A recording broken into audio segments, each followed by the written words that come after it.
Hebrews chapter 8.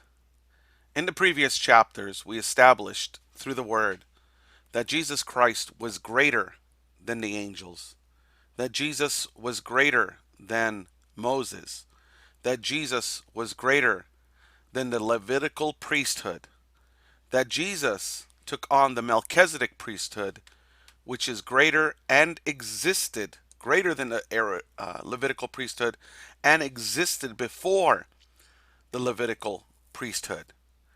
We also spoke of how Abraham tithed to the Melchizedek priesthood. And because Abraham tithed to the Melchizedek priesthood was even greater than Abraham. We then established that Jesus was then appointed as the Melchizedek priesthood, into the Melchizedek priesthood, which makes Jesus greater than everything, greater than angels, greater than Moses, greater than Levitical priesthood, greater than Abraham, greater than all. We now are in Hebrews chapter 8. Now of the things which we have spoken, this is the sum. We have such a high priest who is set on the right hand of the throne of the majesty in the heavens. So when we look at everything together, we come to one conclusion, that we do have someone who speaks, who stands as a high priest in the power of God for us in the heavens. He is a minister of the sanctuary and of the true tabernacle which the Lord pitched and not man. So the sanctuary that the high priest is, which is Jesus, the great high priest, he sits in the sanctuary not built by man's hands, but by God. He sits in the real tabernacle, the heavenly tabernacle. For every high priest is ordained to offer gifts and sacrifices, wherefore it is of necessity that this man have somewhat also to offer. For if he were on earth, this is if Jesus was on earth, he should not be a priest. And the reason they're saying this is because he should not be a priest is because he's not under the Aaronical or under Aaron or Levi tribe. Seeing that there are priests that offer gifts according to the law. So according to the Mosaic law, you must be from the tribe of Levi to be appointed a priest. And in this case, Jesus would not be a priest according to the law. But these guys, they serve unto the example and shadow of heavenly things, as Moses was admonished of God when he was about to make the tabernacle. For see, says, he that thou make all things according to the pattern showed to thee in the mount.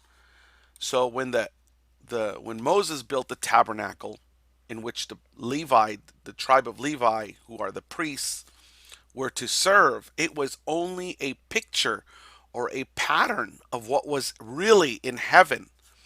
So he created what was truly in the heavenlies. So what you have is an earthly tabernacle, and then you have a heavenly tabernacle. Jesus became the Melchizedek under the Melchizedek priesthood. He became a high priest according to the Melchizedek order, being in heaven, where the Levites were under the Aaronical priesthood or the Levitical priesthood on earth. Two different. Two different. But now has he obtained a more excellent ministry, by how much also he's the mediator of a better covenant, which was established upon better promises.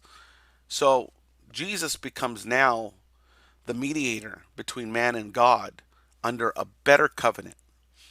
And this covenant, or the word covenant would mean an agreement. This agreement that God has with humanity is now built on even better promises than that which was given to Abraham and to such. For if that first covenant had been faultless, then should no place have been sought for the second. For finding fault with them, he says, behold, the days come, says the Lord, when I will make a new covenant with the house of Israel and with the house of Judah, not according to the covenant that I made with their fathers in the day when I took them by the hand to lead them out of the land of Egypt, because they continued not in my covenant, and I regarded them not, says the Lord. So if the first covenant or the first set of promises and agreements were good, then why bring in a second one? God brought in a second one because there was a lot of problems with the first one, and the problems was not God, it was humanity. The problem is when God pulled them out of from Egypt, he gave them the covenant and he told them this is what you would follow, and they could not follow it because of their humanity. So God regarded them not. He turned away and he says, I will make a new covenant, a new agreement. For this is the covenant that I will make with the house of Israel. After those days, says the Lord, I will put my laws in their mind and write them in their hearts, and I will be to them a God, and they shall be to me a people. So the new covenant that God makes is not external but internal, where God will put his laws in their mind and in their hearts, and they will love God and serve God internally, not in a religious but in a relationship time when they will follow and serve the Lord truly internally. And they shall not teach every man his neighbor and every man his brother, saying, Know the Lord. For all shall know me, from the least to the greatest.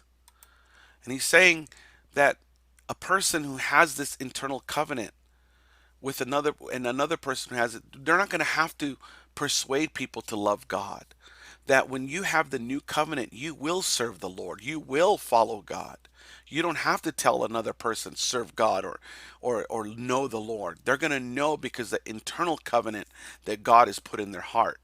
For I will be merciful to their unrighteousness, and their sins and their iniquities will I remember no more. And that's part of the new covenant. God is not going to have them sacrifice every year, all the time to remind them of their sins.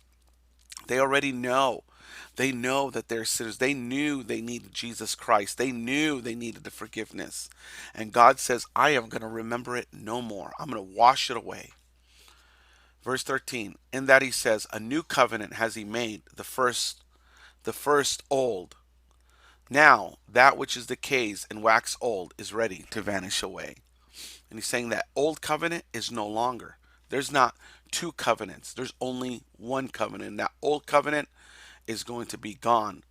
God has established through Jesus Christ a new covenant, a new high priest who sits in the tabernacle in the heavenly places under a new agreement with better promises than was placed here on earth.